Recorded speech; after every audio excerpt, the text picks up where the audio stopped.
気配が変わった。全然。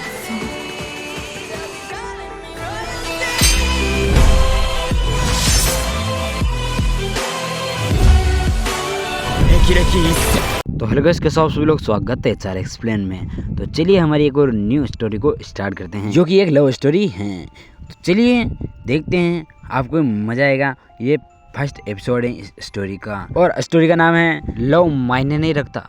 तो कहानी के स्टार्टिंग में हमें एक घना जंगल दिखाया जाता है, और वहाँ पर बहुत ही ज़्यादा तेज बारिश हो रही होती है, और वहाँ पर हमें एक भागती हुई लड़की को दिखाया जाता है, और वह बोलती हैं कि वहाँ पर एक घर दिखाई दे रहा है, हम वहाँ पर शरण ले सकते हैं। और अगले सीन में उस लड़की के पीछे एक लड़का भी दिखाई देता है, और वह लड़की बोलती हैं कि पूरे जोर से दौड़ें, और वह लड़का बोलता है कि एमिली, और फिर उसका पैर एक पत्थर से टकरा जाता है और वह नीचे गिर जाती हैं और ज़ोर से चिल्लाती हैं। तभी पीछे से लड़का आवाज़ देता है कि एमिली, क्या तुम ठीक हो?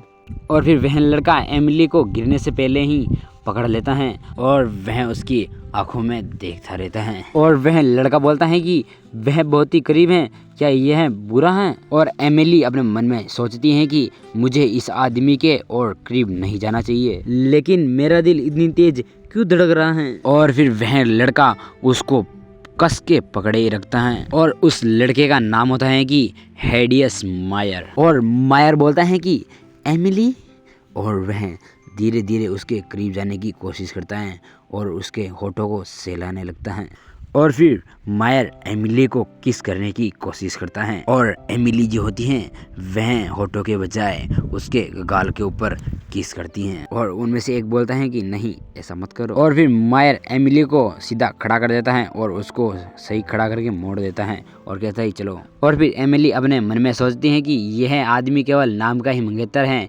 इससे मेरी सगाई जल्द ही टूट जाएगी। और फिर एमिली बोलती है कि हमें जाना चाहिए यंग मास्टर, और वह लड़का कुछ भी नहीं बोलता है, अगर हम पहली बार उस तरह से नहीं मिले जैसे हम मिले थे। और फिर वह लड़का अपनी जैकेट को उतार कर एमिली और उसके ऊपर ओढ़ लेता है, और उनमें से एक बोलता है कि अगर हमारा कोई एक अलग रिश्ता होता।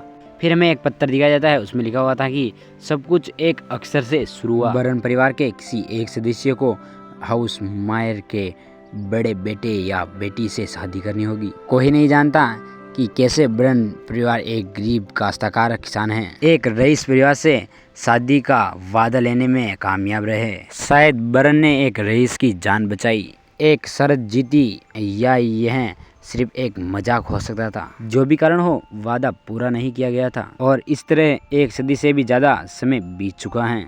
और अगले सिनेमा में एक महल को दिखाया जाता है, जहाँ पर एक राजा कुर्सी पर बैठा हुआ होता है, और वह बोलता है कि तो समझा कि हाउस मायर की महिला ने क्या कहा?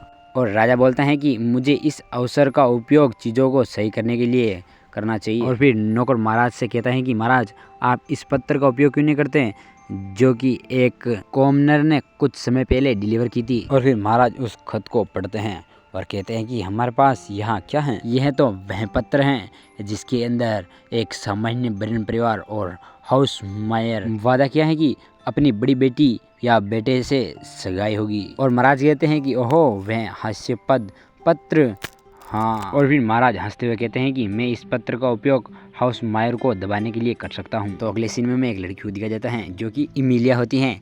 इमिलिया की शादी इस तरह 14 वर्ष की उम्र में ही हो गई थी। तो बस आज का एपिसोड यहीं पर ख़त्म करते हैं, और इस कहानी को हम आगे भी कंटिन्यू करेंगे। इसलिए इस कहानी को देखने के लिए चैनल को सब्सक्राइब करें, बेल आइकन को ऑल पर सिलेक्ट करें, और कहानी कैसी है कमेंट में ज़रूर बताएं, और वीडियो को शेयर लाइक ज़रूर। तो मिलते हैं नेक्स्ट एपिसोड में, तब तक के लिए धन्यवाद। 気配が変わった。全然。